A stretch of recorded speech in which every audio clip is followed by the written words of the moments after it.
Malipayong buntag mga kapaglaom. Ning ining adlaw kita na usab magatuon sa atong morning devotional May 13, 2024 nga giuluhan og buhat sa kasing-kasing.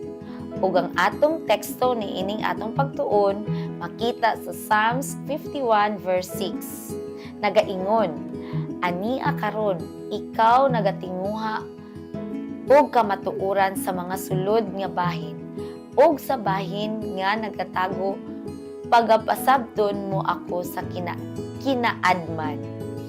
Ang kamatuoran kinahanglan mahimo nga kamatuoran ngadto sa nagadawat, ngadto sa tanang tumong ug ang kamatuoran. Kinahanglan ikapatik kini sa kasing-kasing kay ang tawo pagatuo diha sa iya kasing-kasing aron mamatarong siya ug siya magasugid pinaagi sa iyang baba aron maluwas siya. Romans chapter 10 verse 10. Ug higugmaa ang Ginoo nga imong Dios sa tibuok mong kasing-kasing ug sa tibuok mong kalag ug sa tibuok mong salabutan ug sa tibuok mong kusog. Marcos 12 versikulo 30. Mao kini nga pagpangalagad nga dawaton sa Dios. Ang kasing-kasing mao ang panalipod sa pagkatawo. Ug hangtod nga kini anaa sa bug-os nga pagsalig sa Ginoo, kanunay magmadaugon ang kaaway batok kanato pinaagi sa malinglahon nga mga tentasyon. Puno og dagaya ang pagsangkap nga gihimo aron kita makabaton sa kaluoy, grasya o kalinaw. Busa, nganuman ang mga tawo mamuna-una nga ang kamatuoran maoy usa ka yugo sa pagkaulipod. Tungod kay ang kasing-kasing wala pagayon makatilaw ug makakita sa pagkamaayo sa Ginoo. Ang kalibutan puno gihapon sa bakak nga pagtulunan. Ug kung dili gayud nato tugihan ang pagtuon sa kasulatan, atong madawat ang mga sayop sa kalibutan alang sa kamatuoran. Musagop sa mga naandan niini ug limbungan ang atong mga kasing-kasing. Sukwahi ang mga doktrina o mga batasan niini sa kamatuoran sa Dios. Usa kini kabutang nga labaw ka mahinungdanon ug makapasibot kanato aron kita makasabot kung unsa ang kamatuoran. Ug ang atong mga hangyo magpadayon uban sa mainiton nga kamatinud-anon aron magiyahan kita ngadto sa tanang kamatuoran.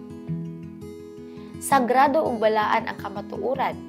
Labaw kini kalig-on ug labaw kagamhanan kaysa bisan unsa nga laing butang sa pagkahulma sa usa ka kinaiya nga mahisama kang Kristo.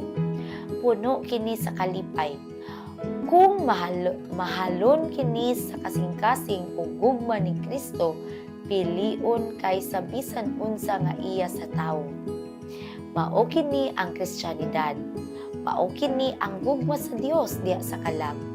Busa, ang putli walay sagol nga matuoran mupuyo sa pagpanalipod sa tawo. Kung ang kamatuoran nga anaa kang Hesus maghulma sa ato mga kinaiya, makita gayud kini nga kamatuoran. Kung kini pamalandungon sa tumutuo, magdugang kini kadanag, magasidlak uban sa orihinal nga katawo. Makadugang kini sa pili, makapaabtik ug makapalig-on sa huna-una, ug makasanta sa kahakog, sa pagkadali sa mga kinaiya ni Kristo. Makapataas kini sa atong mga handom, makahimo kanato sa pagkabot sa hingpit nga sukdanan sa pagkabalaan. Mag-ampo ta mga kapaglaom. Maluluyon, mahigugmaon, namo nga Dios nga nakasan sa mga langit. Daghang salamat sa lain na usab nga adlaw nga imong gihatag kanamo. imong itagaan mo kami ug mayong panglawas ug lugway sa among mga kinabuhi. Daghang salamat Amahan sa balasahon nga karon kabuntagon nagapahinumdum ka namo nga kung ang kamatuoran amo kining kinabuhian, amo kining dawaton sa tibuok namong kasing-kasing ug kami magasunod diha kanimo. Magasidlak kini sa among tagsa-tagsa ka mga kinabuhi ug ang mga katawan nagapalibot kanamo ila usab madawat ang tinuod nga kamatuoran. Tabangi kami Amahan nga makahimo kami sa pagtuon sa among mga balaang nga mga Bible nga makahimo kami sa pagsabot sa tinuod nga kamatuoran aron dili kami malingla sa kaaway ug sa mga tentasyon sa kalibutan. Pasaylua kami Ginoo, tabangi kami sa among mga tagsa-tagsa ka mga pagtuod diha kanimo kini among ginalauman nga madawat tungod lamang sa ngalan ni Jesus nga among personal nga manluluwas. Amen.